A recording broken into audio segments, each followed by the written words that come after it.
हमने अपनी पिछली वीडियो में अरावली क्षेत्र के बारे में चर्चा की थी। तो उसमें हमने अरावली किसका अवशेष है, गोंडवाना लैंड का, और इसका जो निर्माण है वो किस युग में हुआ, तो प्री कैम्ब्रियन युग में हुआ। इस सब के बारे में, अरावली के बारे में हमने चर्चा की थी। अभी इसकी आकृति है उसके बारे में चर्चा करेंगे, ठीक है।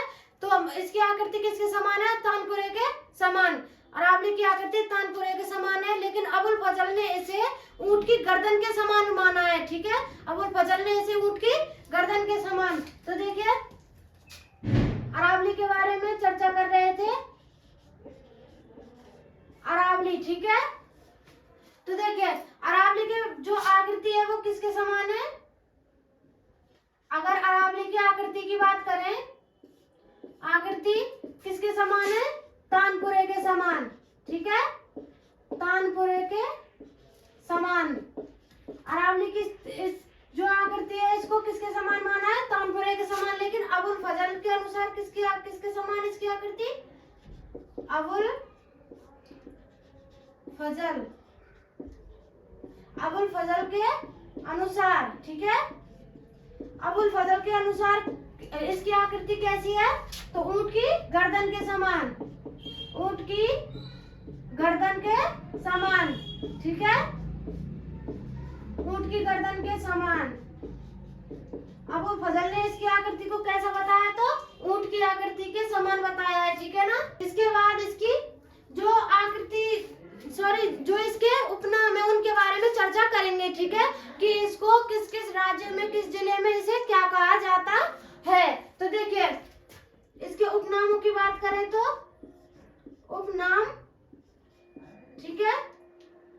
अगर अरावली के उपनामों की बात करें तो गुजरात में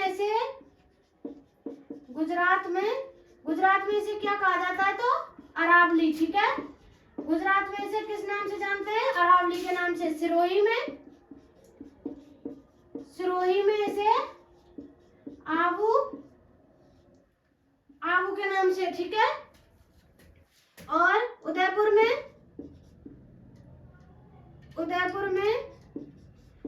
में इसे उड़ावटा के नाम से जानते हैं, उड़ावटा, ठीक है ना। इसके बाद कौन सा आएगा हमारा, दिल्ली में, ठीक है। इसके बाद दिल्ली में किस नाम से जानते हैं, तो इसको जानते हैं हम रायसीना के नाम से, ठीक है, रायसीना। और बूंदी की बात करें, इसे बूंदी में किस नाम से जानते हैं, बूंदी में जानते हैं आड़ावाला, ठीक है, आड़ावाला की जो पहाड़ियां हैं वो इन्हीं को बोला जाता है, ठीक है। गुजरात में इसे अरावली, सिरोही में आबू और उदयपुर में आड़ावटा, दिल्ली में रायसीना, बूंदी में आड़ावाला, ठीक है। आड़ावाला इसे बूंदी में कहा जाता है। और शेखावाटी क्षेत्र में इसे क्या कहा जाता है, शेखावाटी क्षेत्र में, तो शेखावाटी क्षेत्र में क्या कहा जाता है, इसे मालखेत, ठीक है, इसे मालखेत कहा जाता है। और इसके उपनामों और इनको देखो, इन क्षेत्र में इन नामों से इनको जाना जाता है, लेकिन इनके और नाम भी है, ठीक है, इनके और उपनाम भी हैं। तो जैसे इसको क्या कहा जाता है, माडिस, ठीक है, माडिस भी कहा जाता है। पैनोरमा, ठीक है, पैनोरमा। एप कॉपी, ठीक है, एप कॉपी। डायोरमा, ठीक है, इसको इन नामों से जाना जाता है अरावली को, ठीक है ना। तो यहाँ तक देखिए, इसके बाद हम आगे चलते हैं, इसकी जो विशेषताएं उनके बारे में चर्चा करेंगे, ठीक है ना। आगे चलते हैं।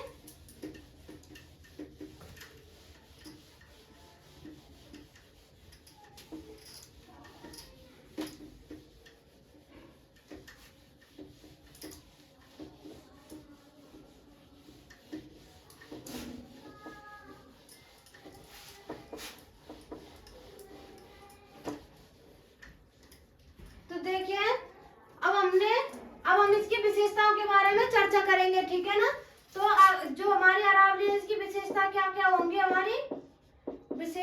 ठीक है। सबसे पहले इसकी विशेषताओं में इसकी जो अरावली क्षेत्र की जलवायु है, फसल है, मिट्टी है, जो कैसी कैसी फसल पाई जाती है, कैसी मिट्टी पाई जाती है, जलवायु पाई जाती है, इसके बारे में थोड़ी सी चर्चा कर लेते हैं, ठीक है ना। तो यहाँ पर जलवायु कैसी पाई जाती है, जलवायु की बात करें, जलवायु कैसी पाई जाती है अरावली क्षेत्र में, तो उप आर्द्र, ठीक है, उप आर्द्र जलवायु पाई जाती है। देखिए फसल की बात करें, फसल कौन कौन सी है यहाँ की, मक्का और ज्वार, ठीक है, मक्का और ज्वार। इसके बाद चलते हैं इसकी जो वर्षा का मान है यहाँ का वो कितना है, ठीक है। अगर यहाँ के वर्षा के मान की बात करें तो 50 सेंटीमीटर से 80 सेंटीमीटर तक, ठीक है, 50 सेंटीमीटर से 80 सेंटीमीटर तक यहाँ के वर्षा का मान है, ठीक है ना। अगर यहाँ की मिट्टी की बात करें, मिट्टी कैसी पाई जाती है, तो लाल, भूरी, ठीक है, पीली और कंक्रीट मिट्टी, ठीक है, कंक्रीट। तो देखिए लाल, भूरी, पीली, कंक्रीट मिट्टी यहाँ पर पाई जाती है, ठीक है ना। ये हो गई इसकी बेसिक डिटेल है। इसके बाद इसकी जो विशेषता उनके बारे में चर्चा करेंगे। तो देखिए सबसे पहले ये जो क्षेत्र है अरावली क्षेत्र, यह वन्य जीवों और वनस्पति का सर्वाधिक क्षेत्र है, ठीक है ना। यहाँ पर सर्वाधिक वनस्पति व वन्य जीव पाए जाते हैं, ठीक है ना। यह कैसा क्षेत्र है, सर्वाधिक वनस्पति और वन्य जीवों वाला क्षेत्र है। और देखिए जो इसका दूसरा पॉइंट है वो हो जाएगा, यह है सर्वाधिक वन्य जीव अभ्यारण्यों वाला, ठीक है, वन्य जीव अभ्यारण्यों वाला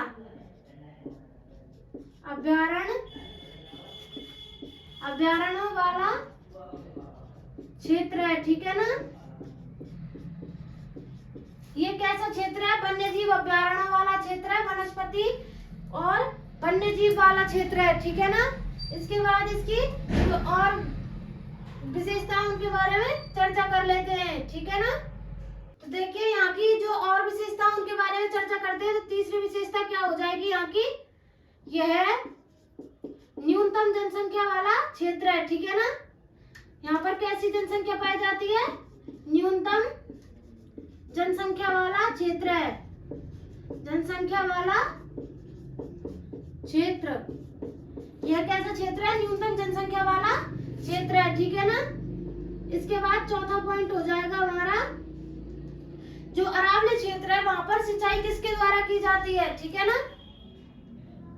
सिंचाई के स्रोत की बात करें तो सिंचाई के स्रोत अरावली क्षेत्र में सिंचाई के स्रोत क्या है, सिंचाई के स्रोत की बात करें तो सिंचाई के स्रोत हमारे तालाब, ठीक है।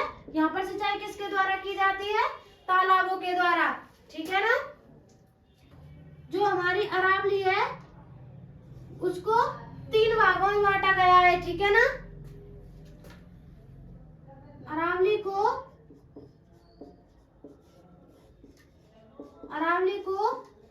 3 भागों में बांटा है, ठीक है ना। वो भाग कौन कौन से इसको आगे बताएंगे, तब आगे चलते हैं। इसके बाद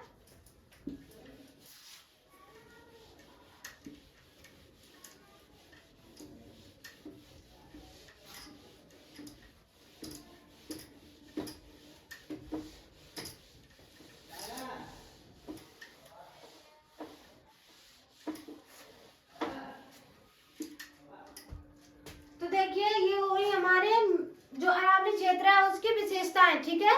इसमें और कुछ और जो जानकारी बची है उसको भी प्राप्त कर लेते हैं अभी। जो मैंने बताया था कि अरावली को 3 भागों में बांटा गया है, तो उसके जो भाग है उनके बारे में चर्चा करते हैं। पहला भाग कौन सा हमारा, उत्तरी अरावली, ठीक है, उत्तरी अरावली। इसके बाद हमारा दूसरा कौन सा पॉइंट है हमारा, मध्य अरावली, ठीक है, मध्य अरावली। इसके बाद तीसरा कौन सा है, दक्षिणी अरावली, ठीक है ना, दक्षिणी अरावली। ये देखो ये हो गए हमारे अरावली क्षेत्र को 3 भागों में बांटा गया है, ठीक है ना, उत्तरी अरावली, मध्य अरावली और दक्षिणी अरावली। और देखिए जो हमारे राजस्थान में नदियों का उद्गम होता है, तो सर्वाधिक नदियों का उद्गम कहाँ से होता है, तो अरावली से हमारी नदियों का सर्वाधिक उद्गम होता है, ठीक है ना। राजस्थान की नदियों का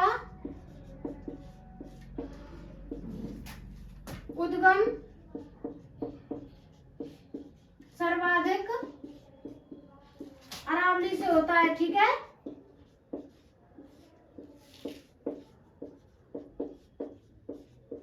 तो हमारे जो राजस्थान की नदियां हैं उनका सर्वाधिक जो उद्गम है वो कहाँ से होता है, तो हमारी अरावली से, ठीक है ना। जो हमारी अरावली है यहाँ से एक NH मतलब राष्ट्रीय राजमार्ग गुजरता है, वो कौन सा है, 48 NH 48, ठीक है ना। राजस्थान का राष्ट्रीय राजमार्ग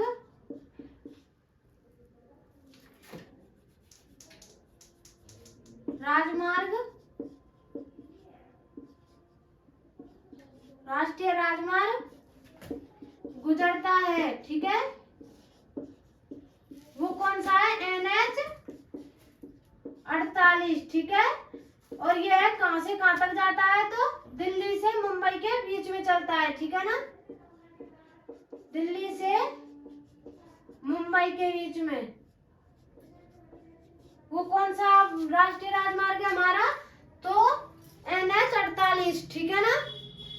इसके बाद हम जो उत्तरी अरावली, मध्य अरावली, दक्षिणी अरावली, जो हमारे अरावली के 3 भाग हैं उनके बारे में चर्चा कर लेते हैं थोड़ी सी, ठीक है ना। तो देखिए पहला पॉइंट हो जाएगा हमारा उत्तरी अरावली।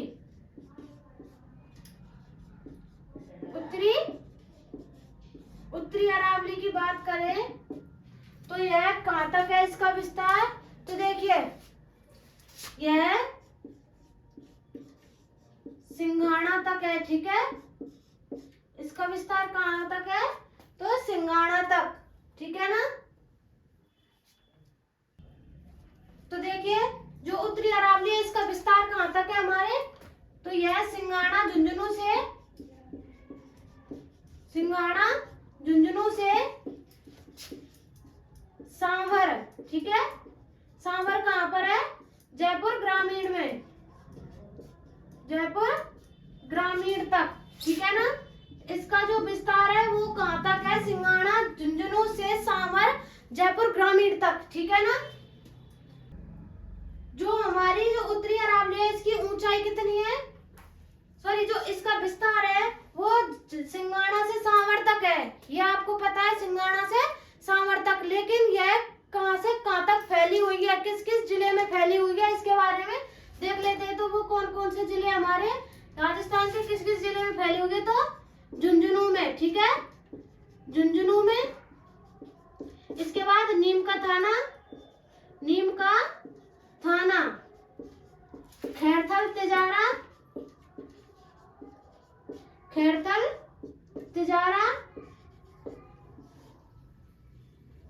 इसके बाद कोटपुतली बहरोड,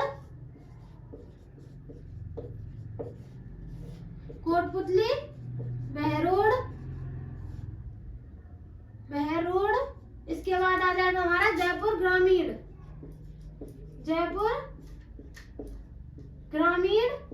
इसके बाद हमारा जो जयपुर शहर है उसकी बात कर रहे हैं, ठीक है ना, जयपुर शहर।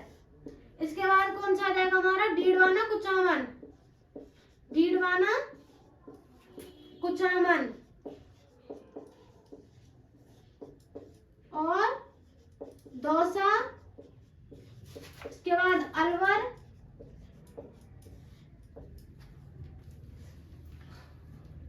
ये हो गए हमारे झुंझुनू, नीम का थाना, खैरथल तिजारा, कोटपुतली बहरोड, जयपुर ग्रामीण, जयपुर डीडवाना कुचामन, दौसा और अलवर। जो हमारी उत्तरी अरावली है वो सिंघाड़ा झुंझुनू से सांभर तक है। लेकिन इसमें कौन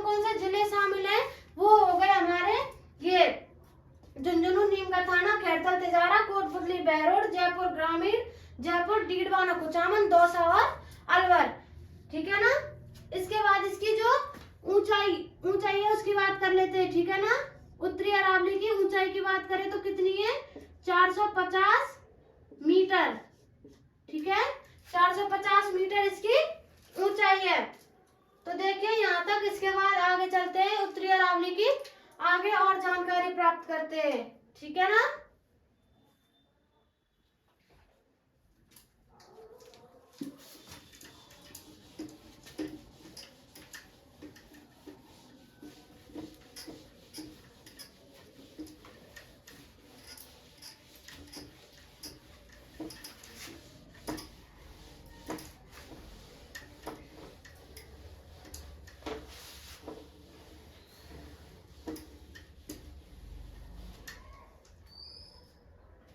तो देखिए ये हुई हमारी उत्तरी अरावली की थोड़ी बहुत जानकारी। और देखिए जो हमारी उत्तरी अरावली है उसकी सबसे ऊंची चोटी कौन सी है? तो सबसे ऊंची चोटी हो जाएगी हमारी रघुनाथगढ़, जो कहाँ है? सीकर में।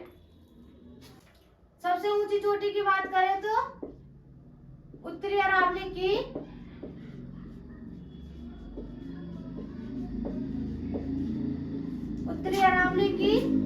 सबसे ऊंची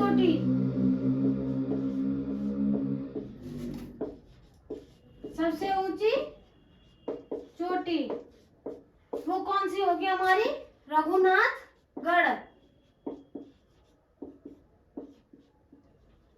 रघुनाथगढ़। ठीक है। इसकी जो ऊंचाई है वो कितनी है? तो 1055 मीटर। ठीक है ना। 1055 मीटर उत्तरी अरावली की जो सर्वाधिक सबसे ऊंची चोटी है वो कौन सी है? रघुनाथगढ़। उसकी 1055 को हमारी ऊंचाई है। ठीक है ना। तो देखिए इसके बाद हम जो उत्तरी अरावली क्षेत्र है वहां पर जो पर्यटन क्षेत्र है, ठीक है ना, पर्यटन स्थलों की बात करें तो देखिए अगर उत्तरी अरावली के पर्यटन स्थलों की बात करें, पर्यटन स्थलों की बात करें तो कौन कौन से हैं पर्यटन स्थल? तो सबसे पहले जीण माता का मंदिर, ठीक है ना। जीण माता का मंदिर यहाँ पर पर्यटन स्थल है। ठीक है ना। इसके बाद आ जाएगा खाटू श्याम जी का मंदिर,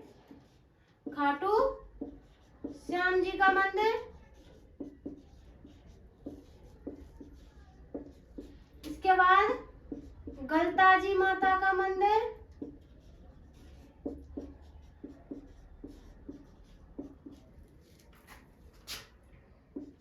ठीक है मंदिर। इसके बाद आ जाएगा हमारा सरिस्का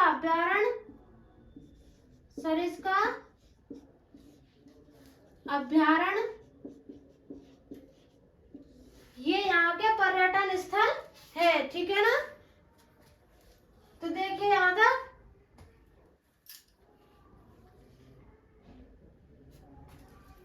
तो देखिए जो हमारी इस वीडियो को हम यहीं पर विराम देते हैं। तो अगली वीडियो को हम जो उत्तरी अरावली की हमारी दूसरी जो हमारा भाग है उसके बारे में चर्चा करेंगे। तो अभी तक के लिए धन्यवाद।